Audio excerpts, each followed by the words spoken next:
गोंधळ प्रकरणी सुप्रिया सुळे, अमोल कोल्हे यांना लोकसभा अध्यक्षांनी निलंबित केलंय। सुप्रिया सुळे यांच्यासोबत शशी थरूर, कार्ती चिदंबरम यांना सुद्धा निलंबित करण्यात आलेलं आहे। आणि याच संदर्भात आपण प्रतिक्रिया जाणून घेणार आहोत। स्वतः सुप्रिया सुळे आपल्या सोबत आहेत। सुप्रियाताई, आपलं स्वागत न्यूज 18 लोकमतमध्ये। आणि आज लोकसभा अध्यक्षांनी अनेक खासदारांचं निलंबन केलंय, आपलं देखील त्यात नाव आहे। आपली पहिली प्रतिक्रिया। मी आणि अमोलदादा कोल्हे हे एकत्रच होतो। महाराष्ट्राच्या कांद्याचा जो प्रश्न होता त्याच्याबद्दल आम्ही चर्चा मागत होतो आणि ती मागणत असताना अमोलदादा आणि मी उभं राहून महाराष्ट्राच्या तमाम जनतेचे आणि शेतकऱ्यांचे जे प्रश्न आहेत ते मांडण्याचा एक प्रांजळ प्रयत्न आम्ही दोघेही करत होतो। आणि सगळीच राष्ट्रवादी काँग्रेस पक्षाचे आमचे फैजल, काँग्रेस पक्षाचे सगळे सहकारी आणि काही लोकांची मागणी होती की जी तो परवा हल्ला झाला त्याच्यावर चर्चा, आणि अशा दोन चर्चेची मागणी आम्ही करत होतो। अमोलदादा आणि मी पूर्ण ताकदीने कांद्याचा प्रश्न कसा ऐरणीवर आहे, महत्वाचा आहे, त्याच्यासाठी लढत होतो आणि त्याच्यासाठी आम्हाला दोघांनाही आणि अनेक खासदारांना निलंबन केलेलं आहे। म्हणजे शेतकऱ्यांची पण मागणी आता या सरकारला ऐकवायची नाहीये, असं दुर्दैव चित्र या देशात झालेलं आहे आणि पूर्णपणे संविधानाच्या विरोधात चाललंय। काय आम्ही मागणी केली म्हणजे माझा अमोलदादांचा ट्रॅक रेकॉर्ड सगळ्यांनी पाहिलेला आहे। पण कांद्याचा प्रश्न आणि शेतकऱ्याला आम्ही पैसे मागतोय, सरसकट कर्जमाफी मागतोय म्हणून आमचं निलंबन केलं यांनी। सुप्रिया, एकूण 141 खासदारांचं निलंबन झालंय दोन्ही सभागृहातल्या, काल आणि आज। अशा दडपशाही आहे ना, लोकशाही राहिलीये कुठे?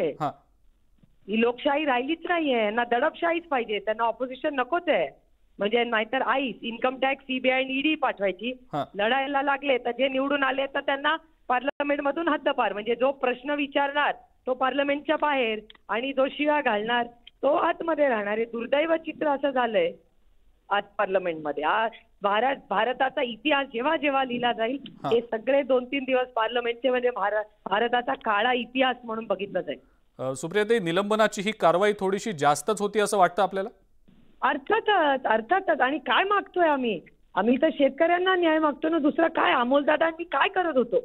आम्ही फक्त शेतकऱ्यांना न्याय द्या एवढंच आणि सरसकट कर्जमाफी करा। कांद्याचं शेतकऱ्याचं जे दुखणं आहे तेवढंच मी आणि अमोलदादा तिथे संसदेत मांडत होतो। हे दुर्दैव आहे जे चाललंय, ते अतिशय वाईट आहे आणि दडपशाही आहे। ही लोकशाही संपवायचा पाप हे सरकार करते। सुप्रिया, पुढची भूमिका काय असणार आहे आता? आताच मी आणि अमोलदादा एकत्रच आहोत। अमोलदादाही तुम्हाला सांगतील, एक मिनिट थांबा। हॅलो अमोलजी, स्वागत आपलं न्यूज 18 लोकमतमध्ये। ही निलंबनाची कारवाई झालेली आहे, काय आपली पहिली प्रतिक्रिया या संदर्भातली? हे अतिशय दुर्दैवी आहे। आतापर्यंत मी आणीबाणी विषयी ऐकलं होतं, आज ती आणीबाणी अनुभवली। म्हणजे कांद्याची जी निर्यात बंदी झालेली आहे, कांदा उत्पादक शेतकऱ्याचं कंबरडं मोडलेलं आहे। गेली 8-9 वर्ष कांद्याला भाव नाही। मागे 2 लाख टन कांदा खरेदी करण्याचं आश्वासन दिलं होतं, ती खरेदी झालेली नाही। आणि आता आधी 40% निर्यात शुल्क लादलं आणि आता पूर्ण निर्यात बंदी केल्यामुळे कांद्याचे भाव कोलमडलेले आहेत। कांदा उत्पादक शेतकरी संकटात आलेला आहे आणि त्यासाठी ही आम्ही मागणी करत होतो की यावर आम्हाला चर्चा हवी आहे। कांदा उत्पादक शेतकऱ्यांसाठी सरकारनं तात्काळ निर्यात बंदी उठवावी आणि कांदा उत्पादक शेतकऱ्यांना दिलासा द्यावा, ही आम्ही मागणी करत होतो।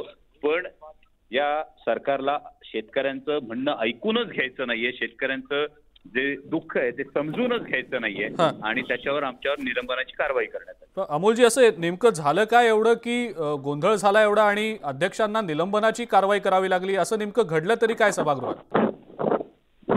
सभागृहात फार काही न घडता सुद्धा या सरकारला एकूणच लोकशाही मूल्यांवर किती विश्वास आहे हे आजच्या घटनेतून दिसून आलं। म्हणजे इतर काही सदस्यांना ही मागणी होती की संसदेमध्ये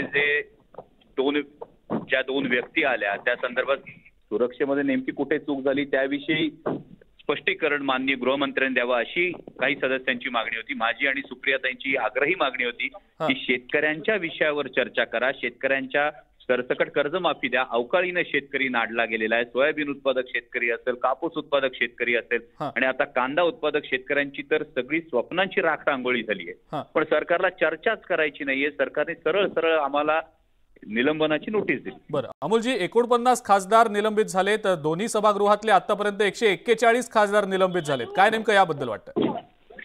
यामध्ये एकूण देशाची लोकशाही कुठल्या दिशेनं चालली आहे याचा प्रत्येकाला अंदाज येईल म्हणजे या सरकारला फक्त मन की बात करायची आहे, त्यांना जन की बात ऐकायचीच नाहीये, हे स्पष्ट होतंय. आणि मी पुन्हा एक सांगतो की आतापर्यंत मी फक्त आणीबाणीविषयी ऐकलं होतं, मी आणीबाणी अनुभवतोय. आणि हे या पद्धतीचं सरकारचं वागणं एकूणच लोकशाही पद्धतीसाठी घातक आहे. बरं अमोलजी, शेवटचा प्रश्न, पुढची भूमिका काय असेल? मी सुप्रियाताईंना पण हा प्रश्न विचारला होता, पण त्या म्हणाल्या की तुम्ही याचं उत्तर द्याल, तर मग तुमच्याकडनं आता याचं उत्तर अपेक्षित आहे. पुढची भूमिका नेमकी काय असेल? शेतकरी असेल, दूध उत्पादक शेतकरी असेल, या सगळ्यांचे प्रश्न घेऊन आता रस्त्यावर उतरायला लागेल. जर संसदेमध्ये सांगून सरकार ऐकणार नसेल तर सरकारला ऐकू जाईल अशा पद्धतीनं हा आवाज हा येणाऱ्या काळात हा उठवला जाईल. शेतकऱ्यांच्या हक्कासाठी, शेतकऱ्यांच्या भवितव्यासाठी, त्यांच्या प्रश्नांसाठी आता रस्त्यावर उतरावं लागेल. बरं अमोलजी, खूप खूप धन्यवाद. आपण न्यूज 18 लोकमतशी बोललात आणि प्रतिक्रिया दिली त्याबद्दल. सुप्रिया सुळे यांचे देखील आभार. त्यांनी सुद्धा न्यूज 18 लोकमतशी बोलून या सगळ्या घटनाक्रमासंदर्भातली माहिती दिली आणि त्यांची प्रतिक्रिया देखील दिलेली आहे. मात्र ही सगळी दडपशाही सुरू असल्याचा थेट आरोप सुप्रिया सुळे आणि अमोल कोल्हे यांनी केलेला आहे. शेतकऱ्यांच्या अनुषंगाने आपण प्रश्न विचारले होते, पण आमचं निलंबन झालं असा थेट आरोप त्यांनी केलेला आहे. संभाजीराजे छत्रपती